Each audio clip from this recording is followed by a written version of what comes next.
शिवाजी महाराज से पूर्व का महाराष्ट्र। हम लोग दोस्तों बात करेंगे जो शिवाजी महाराज थे उनके पूर्व का महाराष्ट्र कैसा था, और उस समय जब शिवाजी महाराज के पहले के महाराष्ट्र में कौन कौन सी सुविधाएं थी इसके बारे में हम बात करेंगे। और उस समय महाराष्ट्र के कौन कौन से शासक हुआ करते थे शिवाजी के पहले, उसके बारे में हम बताएंगे। इसके अलावा शिवाजी महाराज के पहले महाराष्ट्र का जो विकास था वो किस प्रकार से हुआ था, इन सभी बातों के बारे में हम आप लोगों को जानकारी देने वाले हैं। तो सबसे पहले दोस्तों हम आप लोगों को बता दें कि 17वीं शताब्दी के प्रारंभ में महाराष्ट्र का अधिकांश प्रदेश अहमदनगर के निजामशाह और बीजापुर के आदिल शाह के आधिपत्य में था दोस्तों। मुगलों का खाना देश में प्रवेश हो चुका था। उनका उद्देश्य दक्षिण में अपना सत्ता विस्तार करना था। जो मुगल थे दोस्तों, उनका मुख्य लक्ष्य दक्षिण में अपना विस्तार करना था। ये बात यहाँ पे आप लोगों को दोस्तों काफी ज्यादा जानकारी वाला बात जानने के लिए मिला। कोनक के तटों पर अफ्रीका से आए हुए सिद्दी लोगों ने अपनी बस्तियां बसाई थी।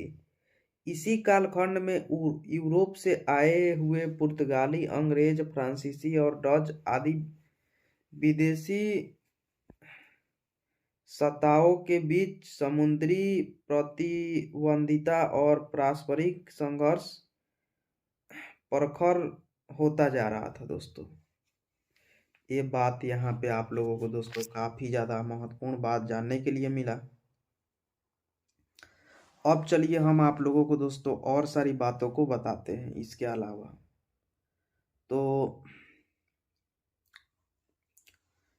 अलावा दोस्तों चलिए हम आप लोगों को और जानकारी देते हैं।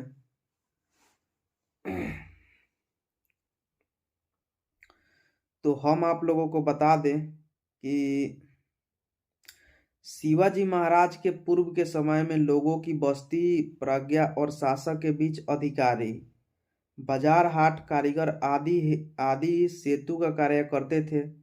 इनका स्वरूप समझने के लिए गांव, कस्बा और परगना जैसे भौगोलिक स्थानों का परिचय होना आवश्यक था दोस्तों। यहाँ पे ये बात भी आप लोगों को दोस्तों काफी ज्यादा जानकारी वाला बात जानने के लिए मिला। उसके बाद चलिए हम आप लोगों को इसके अलावा और सारी महत्वपूर्ण और जानकारी वाले बातों को बताते हैं दोस्तों। अब हम लोग गांव के बारे में बात करेंगे। शिवाजी महाराज के शासन से पहले का महाराष्ट्र का गांव कैसा था और उन गांव में कौन कौन सी सुविधा थी, इसके बारे में चलिए अब हम बताते हैं। तो अधिकांश लोग गांव में ही रहते थे। गांव को मौजा भी कहा जाता था दोस्तों। गांव का प्रमुख पाटिल मुखिया होता था और लोग गांव की अधिकाधिक भूमि को उपज के लिए उपयोग में लाते थे दोस्तों।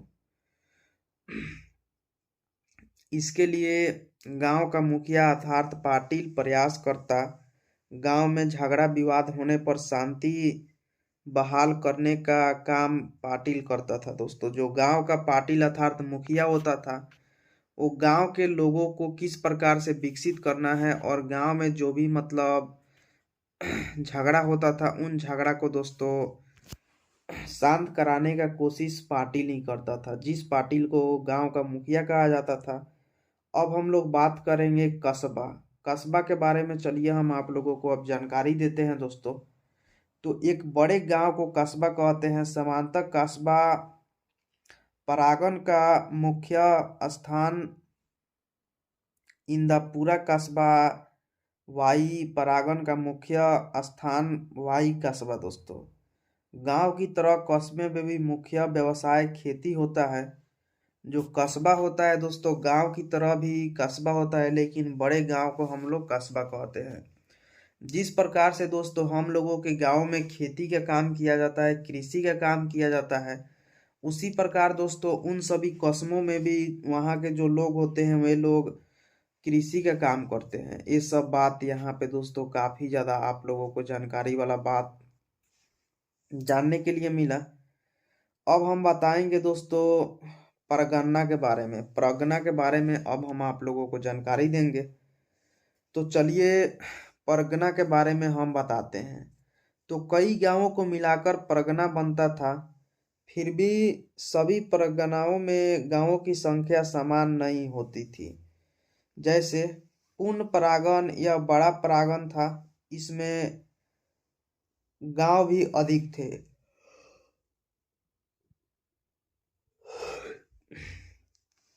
उसके बाद दोस्तों हम आप लोगों को बता दें कि परागन के पाटिलों का प्रमुख देशमुख होता था और गांव के स्तर पर जो कार्य पाटिल करता था वही कार्य परागन के स्तर पर देशमुख करता था दोस्तों। इस तरह परागन के सभी कुलकर्णियों का प्रमुख देश पांडे होता था दोस्तों, और गांव के स्तर पर जो मुखिया कुलकर्णी था ये सब लोग भी दोस्तों काफी ज्यादा मतलब उस समय प्रसिद्ध लोग हुआ करते थे। अब हम लोग बात करेंगे वारकरी पंथ का कार्य। वारकरी पंथ के कार्य के बारे में अब हम आप लोगों को दोस्तों कुछ महत्वपूर्ण जानकारी वाले बातों को चलिए बताते हैं। तो समाज का अंधविश्वास और कर्म कांड का बड़ा प्रभाव था। लोग भाग्यवाद के लिए अधीन हो गए थे और उनकी प्रयत्नशीलता कम हो गई थी। जनता की हालत बड़ी सख्त थी। ऐसी स्थिति में समाज में चेतना निर्माण का कार्य महाराष्ट्र में वारकरी पंथ ने किया दोस्तों। अब हम बताएंगे महाराष्ट्र में कुछ मुखिया संत के बारे में। मुखिया संतों के बारे में हम जानकारी दे देते हैं। चलिए इन सभी बातों को भी जानना आप लोगों के लिए काफी ज्यादा महत्वपूर्ण होता है। तो दोस्तों समाज पर अंधविश्वास और कर्मकांड का बड़ा प्रभाव था दोस्तों। उनकी प्रयत्नशीलता कम हो गई थी। जनता की हालत बड़ी सख्त थी। ऐसी स्थिति में समाज में चेतना निर्माण का कार्य महाराष्ट्र के वारकरी पंथ ने किया। महाराष्ट्र में संत नामदेव, संत ज्ञानेश्वर ने, ये जो भी लोग थे, यह संत परंपरा प्रारंभ हुई थी और समाज के विभिन्न वर्गों से आए हुए संतों ने इस परंपरा को आगे बढ़ाया। जो साधुगण थे दोस्तों, साधुगण हमारे संतों के परंपरा को आगे बढ़ाने में काफी ज्यादा दोस्तों महत्वपूर्ण भूमिका निभाया। हम लोग अब बात करेंगे संत नामदेव के बारे में दोस्तों। संत नामदेव के बारे में हम आप लोगों को अब जानकारी देने वाले हैं। तो वारकरी संप्रदाय में ये सर्वश्रेष्ठ संत माने जाते हैं। वे कुशल संगठक और उत्तम कीर्तनकार भी थे, लेकिन कीर्तन के माध्यम से उन्होंने सभी जाति वर्गों के स्त्री पुरुषों को एकत्रित कर उनमें समता की भावना जागृत की। अब हम बात करेंगे दोस्तों उनकी सीख के बारे में।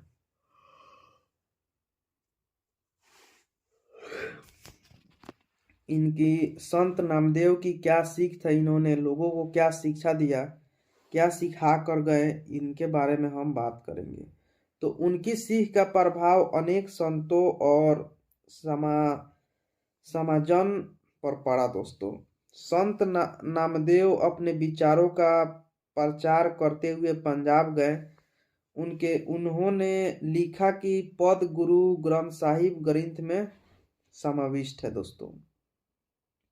उन्होंने भारत वर्ग का देश गांव गांव में जो प्रचारित करने का कार्य किया और उन्होंने पंढरपुर में श्री विठल के महाद्वार के सम्मुख संत मेला करवाया दोस्तों। अब हम लोग संत ज्ञानेश्वर के बारे में आप लोगों को बताएंगे।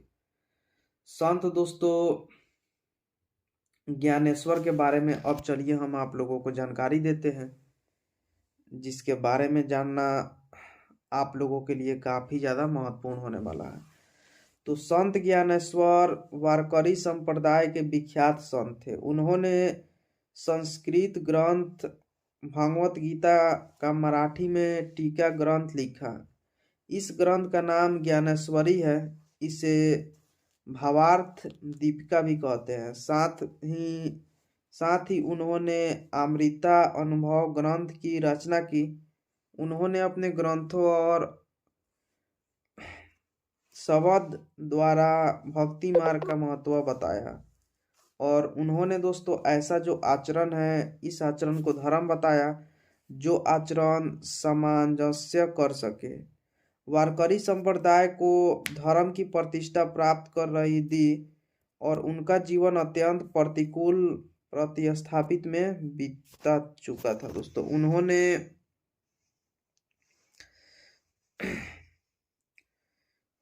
बताया कि सभी लोगों को एकता में रखना चाहिए। अब हम लोग संत एकनाथ के बारे में बताएंगे। तो इनका साहित्य विपुल और विविध प्रकार का है। इस साहित्य में अभंग, गैंडली तथा इन सभी बातों को देखा जाता है। संत तुकाराम के बारे में अब हम बताएंगे दोस्तों जानकारी। तो संत तुकाराम पुणे के समीप देहू गांव में रहते थे। उनकी अभंग रचनाएं मधुर और